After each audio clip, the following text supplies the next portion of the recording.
दोस्तों नमस्कार। आशा है आप सभी बहुत अच्छे होंगे और आपकी पढ़ाई भी बहुत अच्छी चल रही होगी। दोस्तों आज हम उत्तर व्यवहारवाद को समझेंगे।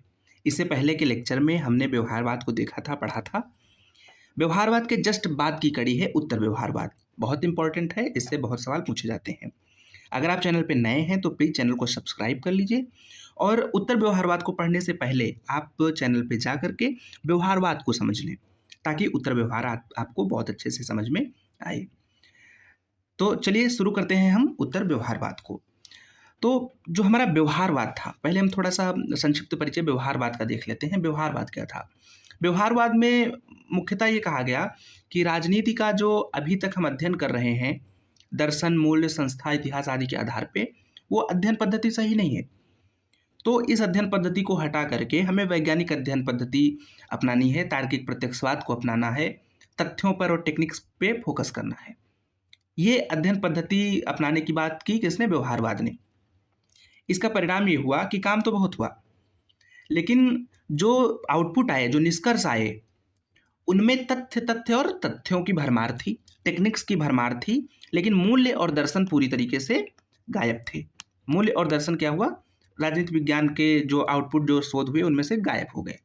ये चीज़ आगे जा करके असंतोष का कारण बनी और जो राजनीति वैज्ञानिक थे उन्होंने कहा कि व्यवहारवाद के तहत हम लोगों ने जो अध्ययन पद्धति अपना ली है, ये पूरी तरीके से तो सही नहीं है, इसमें कुछ ना कुछ कमी है, कुछ ना कुछ सुधार की आवश्यकता है। तो व्यवहारवाद की जो ये अध्ययन पद्धति थी, उसमें जो कमियां रहीं, उसके सुधार के लिए जो आइडियाज आए, जो विचार आए, उनको ही उत्तर व्यवहारवाद कहा गया। इसको कहीं कहीं पर नव व्यवहारवाद भी कहते हैं। तो इन दोनों में से कोई भी शब्द हो, दोनों का अर्थ एक है। अगर सवाल ये बनता है कि उत्तर व्यवहारवाद क्या है, तो ये जो भी शब्द यहाँ पे लिखे हुए हैं, ये शब्द बहुत महत्वपूर्ण हैं। इन्हीं शब्दों से सवाल बनता है और इन्हीं शब्दों से कन्फ्यूजन उत्पन्न होता है। लोग सही से समझ नहीं पाते हैं कि उत्तर व्यवहारवाद क्या है और क्या नहीं है। तो पहले इसको समझते हैं, उत्तर व्यवहारवाद क्या है और क्या नहीं है।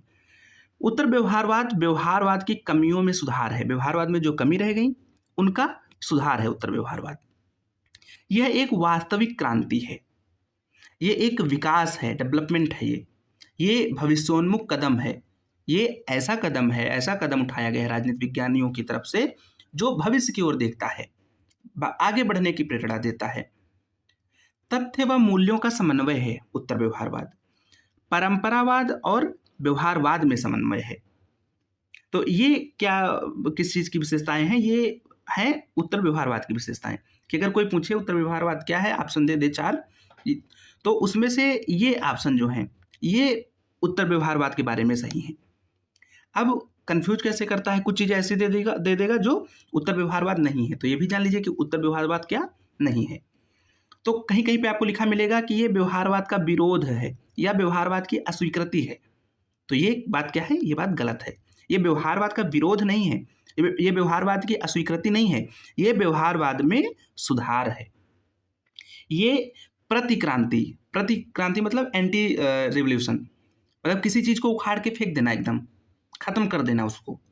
ये ऐसा नहीं है। उत्तर व्यवहारवाद प्रतिक्रांति नहीं है, काउंटर नहीं है, ये वास्तविक क्रांति है। वास्तविक क्रांति का मतलब ये कि जो चीज़ बदलने लायक थी उसको बदला गया है, पूरा समूल नष्ट नहीं कर दिया गया है।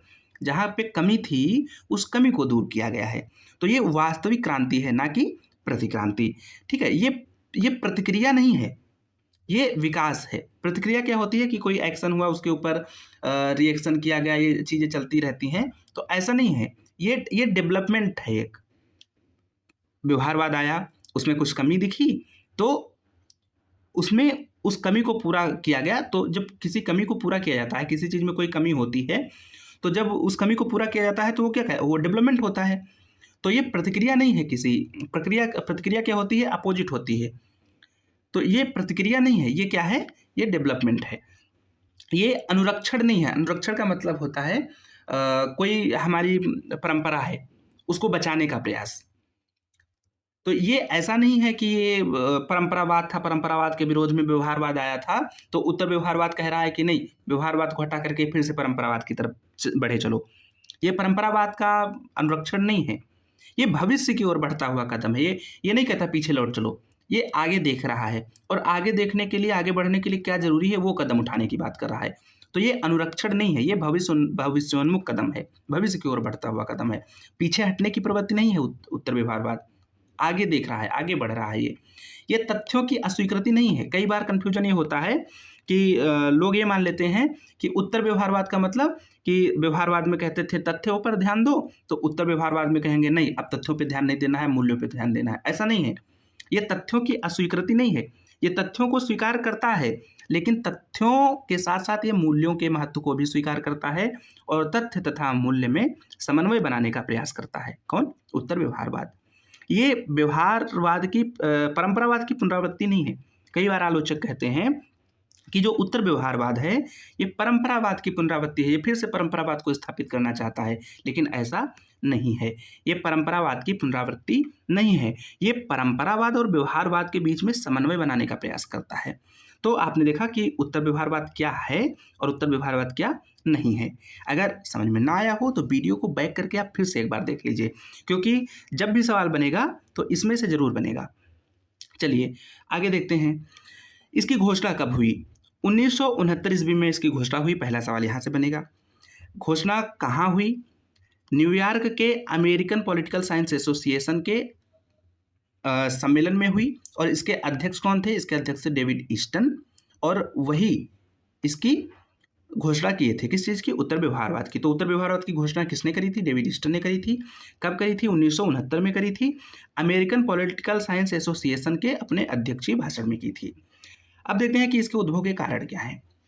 तो हमने बताया कि व्यवहारवादी अनुसंधानों का समाज के लिए अनुपयोगी और अप्रासंगिक हो जाना। व्यवहारवाद के तहत जो रिसर्च की गई वो समाज के लिए अनुपयोगी साबित हुई, अप्रासंगिक साबित हुई। इस वजह से उत्तर व्यवहारवाद अस्तित्व में आया। तो पहला कारण क्या है?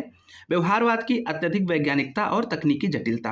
व्यवहारवाद ने राजनीति विज्ञान को प्राकृतिक विज्ञानों जैसे भौतिकी और रसायन शास्त्र की तरह बनाने के चक्कर में गणितीय तकनीकों, आंकड़ों, विशुद्ध वैज्ञानिक पद्धतियों पर बहुत अधिक बल दिया, जिससे विषय की स्वाभाविक प्रकृति खोने लगी।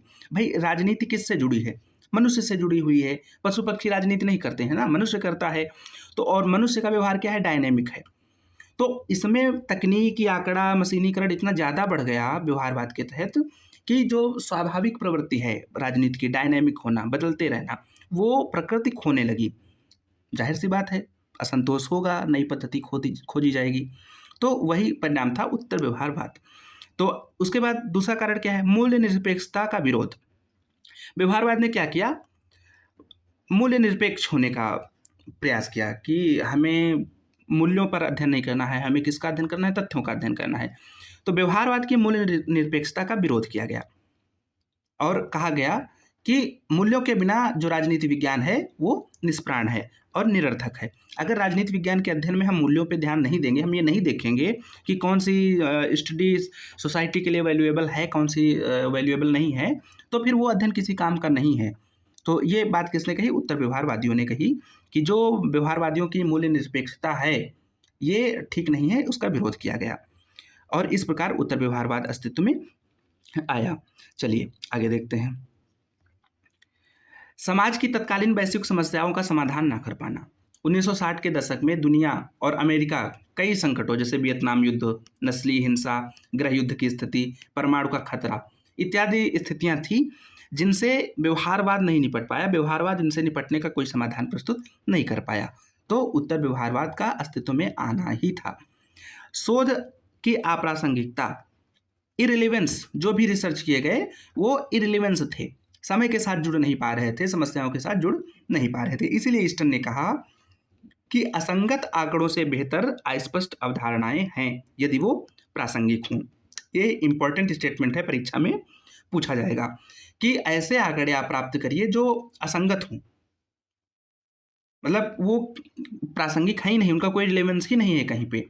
तो ऐसे आंकड़े प्राप्त करने से अच्छा है कि आप ऐसी अवधारणाएं बना लो जो क्लियर भले ना हो लेकिन प्रासंगिक हो। तो ये स्टेटमेंट किसका है? डेविड ईस्टन का है, परीक्षा में पूछा जाएगा। तो डेविड ईस्टन फोकस किस पे करते हैं? प्रासंगिकता पे फोकस करते हैं। रूढ़िवादिता और यथास्थितिवाद। परंपरावाद क्या करता था?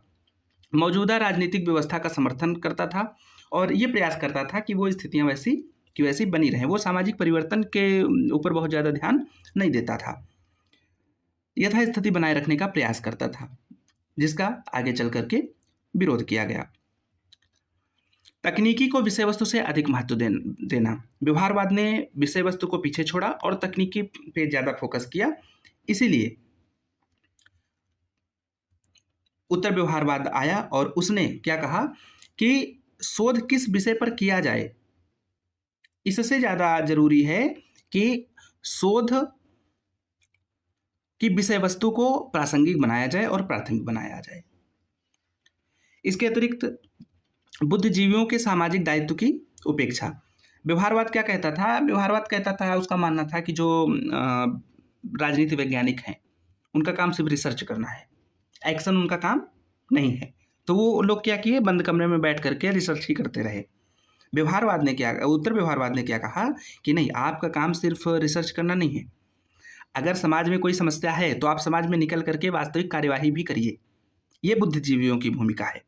इसीलिए अभी आप देखेंगे आगे, उत्तर व्यवहारवाद का नारा था प्रासंगिकता और कर्म, रिलेवेंस एंड एक्शन। बुद्धिजीवी जो हैं वो सिर्फ बंद कमरे में बैठ करके रिसर्च नहीं करेंगे, बातें नहीं करेंगे, भाषण नहीं देंगे, अगर आवश्यक है तो वो समाज में निकल करके आवश्यक कार्यवाही में भी हिस्सा लेंगे। तो ये कुछ कारण थे जिनकी वजह से उत्तर व्यवहारवाद अस्तित्व में आया। मूल मंत्र क्या है?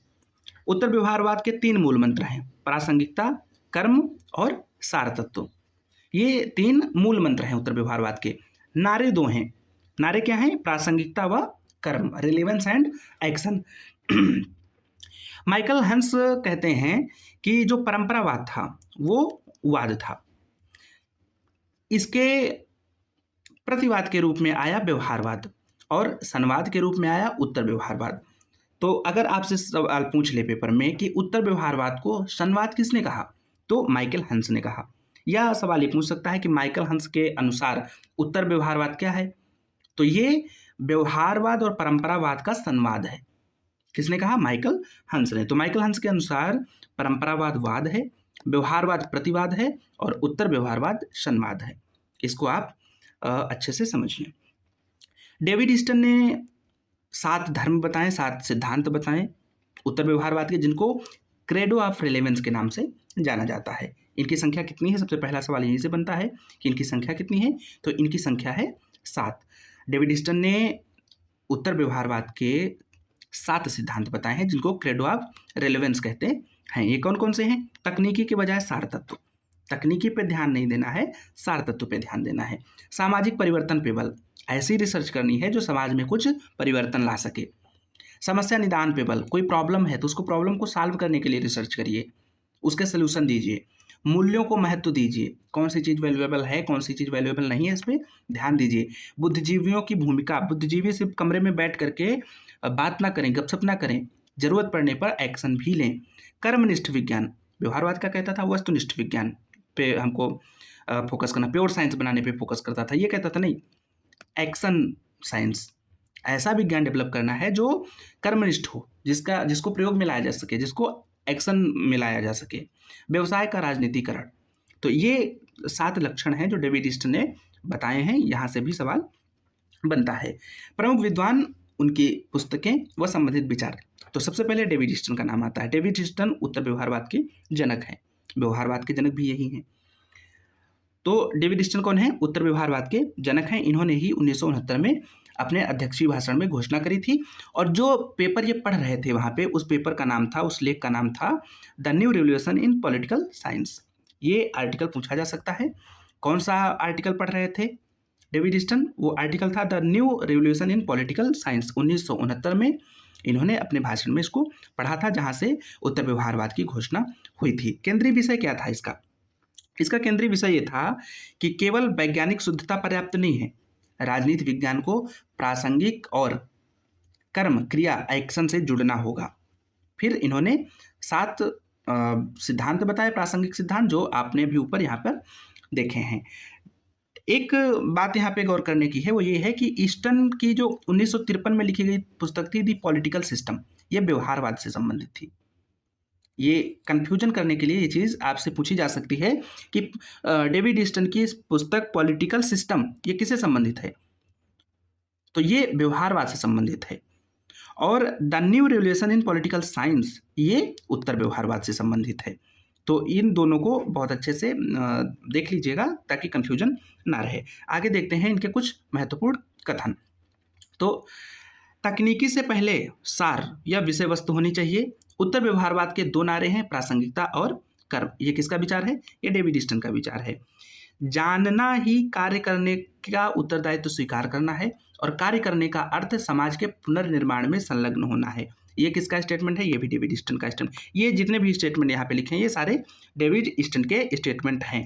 उत्तर व्यवहारवाद भविष्य की ओर उन्मुख है। यह एक वास्तविक क्रांति है, ना कि व्यवहारवाद के विरुद्ध प्रतिक्रिया। यह विकास है, ना कि अनुरक्षण। ये किसका विचार है? डेविड ईस्टन का। भी आगे हमने चर्चा की थी।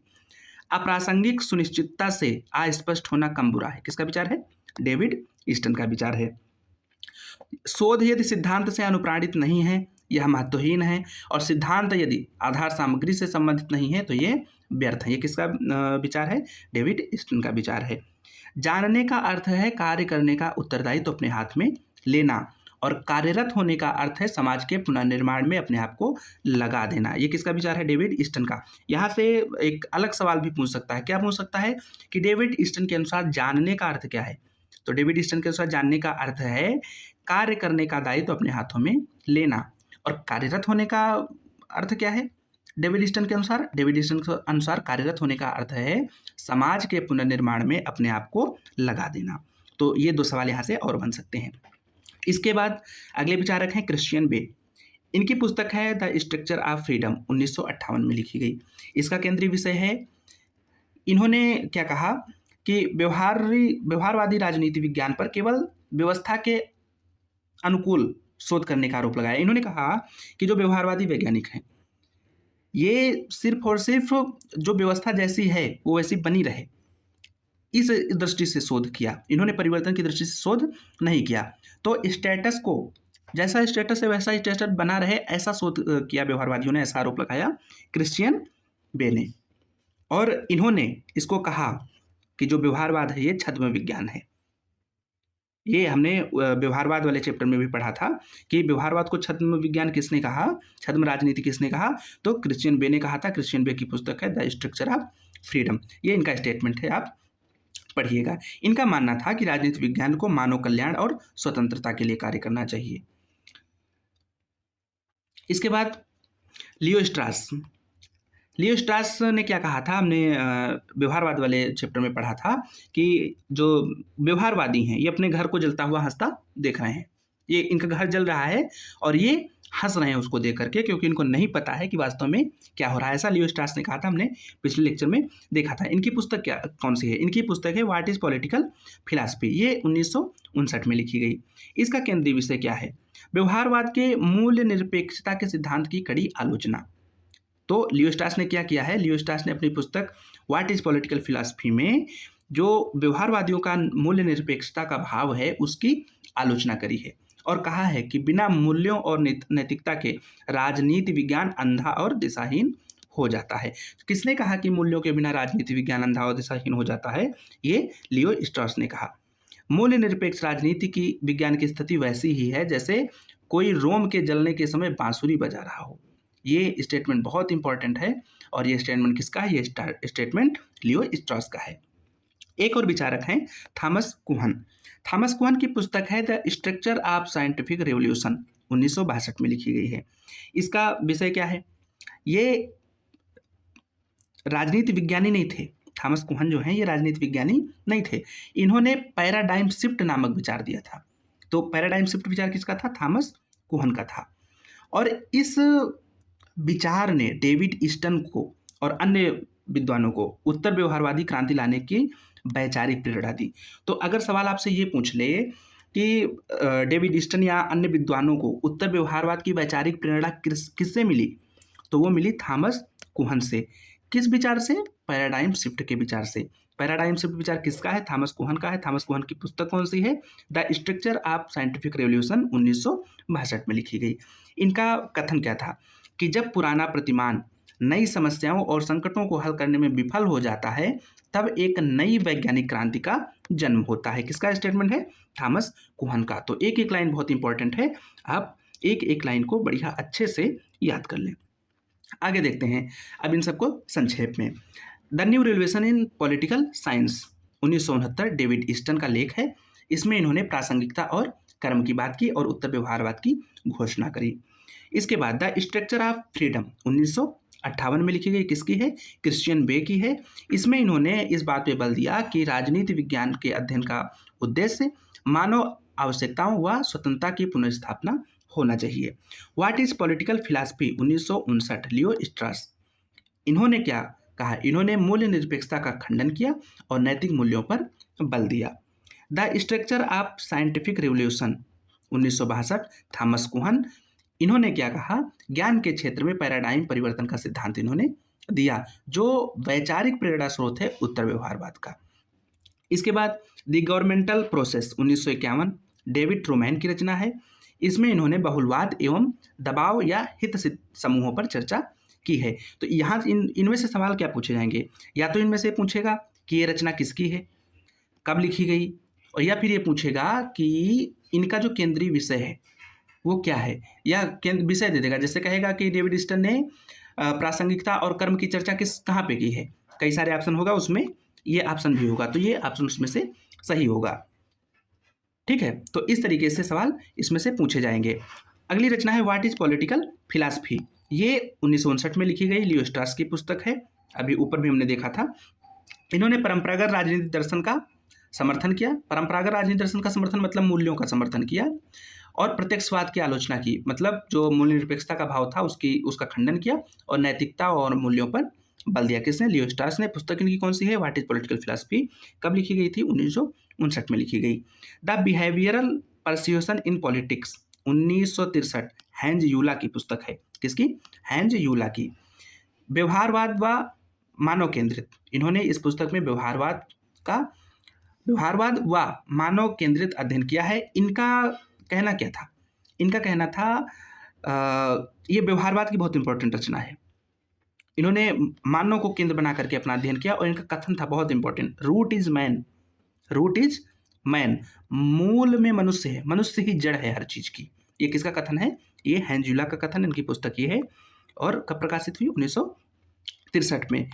दो स्टेटमेंट हैं, दो विचार हैं जो पूछे जाते हैं पेपर में कि अस्पष्ट होना जितना बुरा था, गलत होना उतना बुरा नहीं है। ये किसका विचार है? व्यवहारवाद का। व्यवहारवाद क्या कहता था कि गलत हो जाए तो चलेगा, लेकिन अस्पष्ट ना हो। गलत हो ये चलेगा, लेकिन अस्पष्ट ना हो, क्लियर रहो। तो ये फैक्ट पे ध्यान देते थे, फैक्ट क्या कहते हैं। लेकिन उत्तर व्यवहारवाद क्या कहता है? उत्तर व्यवहारवाद कहता है कि अस्पष्ट हो जाओ ये तो ठीक है, लेकिन अप्रासंगिक ना हो। तो अप्रासंगिक सुनिश्चितता से अस्पष्ट होना कम बुरा है। ये किसका कथन है? ये उत्तर व्यवहारवाद का विचार है। और किसने कहा था? ये डेविड ईस्टन ने कहा था। अभी हमने पिछली स्लाइड में देखा था।